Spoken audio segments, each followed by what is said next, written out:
ഇപ്പൊ സച്ചി അനുഭവിക്കുന്നതിനേക്കാൾ വലിയ മാനസിക സംഘർഷമാണ് ഞാൻ അനുഭവിച്ചുകൊണ്ടിരിക്കുന്നത്.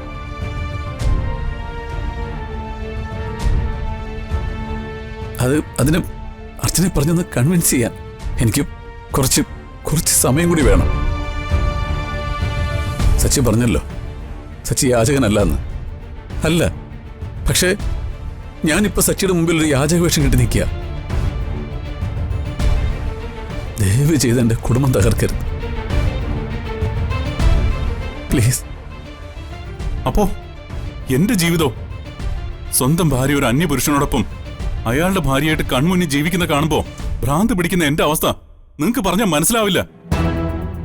അത് മനസ്സിലാകണമെങ്കിൽ നിങ്ങൾ എന്റെ സ്ഥാനത്ത് നിൽക്കണം.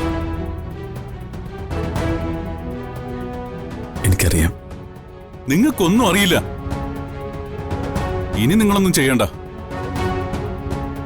എന്റെ ഭാര്യയുടെ ഓർമ്മ തിരിച്ചു കിട്ടേണ്ടത് എന്റെ മാത്രം ആവശ്യം. അവളെ ട്രീറ്റ്മെന്റിന് കൊണ്ടുപോകാനുള്ള അധികാരം എനിക്കാ.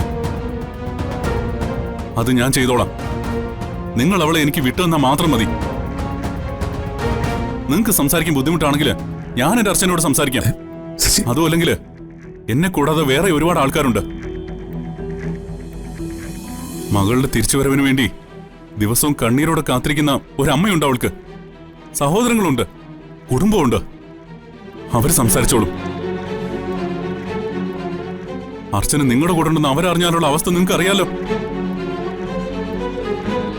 എല്ലാരും കൂടെ എരിച്ചു കയറി ഇങ്ങോട്ട് വരും.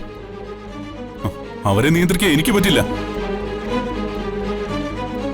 നിങ്ങളെ ഒറ്റൊരാളെ വിശ്വസിച്ച ഇതുവരെ ഞാൻ അവരോട് ഒരു വാക്കുപോലും പറയാത്തത്.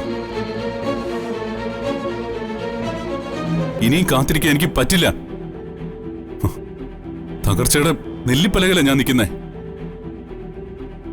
എനിക്ക് എന്റെ അർച്ചനെ തിരിച്ചു വേണം സാറേ. പ്ലീസ് സച്ചി, എന്നെ ഒന്ന് വിശ്വസിക്കേ പ്ലീസ്. ഇനി അധികം താമസം ഉണ്ടാവില്ല. ഒന്നും തകർന്നു പോകാതെ ഈ പ്രശ്നം പരിഹരിക്കാനാണ് ഞാൻ ശ്രമിക്കുന്നത്.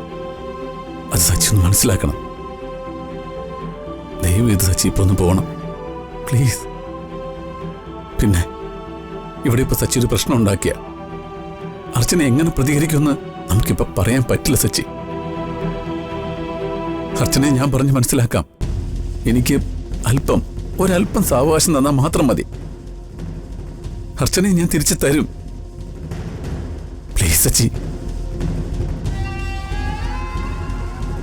ശരി, ഒരിക്കൽ കൂടി ഞാൻ നിങ്ങളെ വിശ്വസിക്കാം. പക്ഷെ ആ വിശ്വാസം തെറ്റിച്ചാൽ പിന്നെ എനിക്ക് കോടതി വഴി നീങ്ങേണ്ടി വരും. എന്റെ ഭാര്യയ്ക്ക് വേണ്ടി ഞാൻ ഏതറ്റം വരെയും പോവും.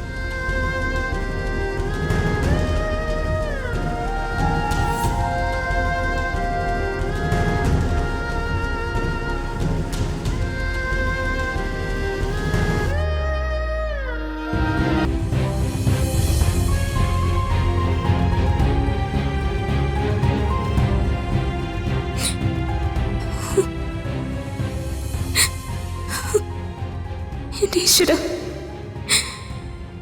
എന്നെ കാണാൻ വന്നതാ സച്ചേട്ടൻ. പക്ഷെ സച്ചേട്ടനെ അറിയാത്ത പോലെ എനിക്ക് അഭിനയിക്കേണ്ടി വന്നല്ലോ എന്റെ ദൈവമേ. മനസ്സ് തകർന്നിട്ടാ എന്റെ സച്ചേട്ടൻ പോയതും. എന്റെ മുന്നിൽ ഇപ്പൊ വേറെ വഴിയില്ല. എന്നോട് ക്ഷമിക്കണം എന്റെ സച്ചേട്ട.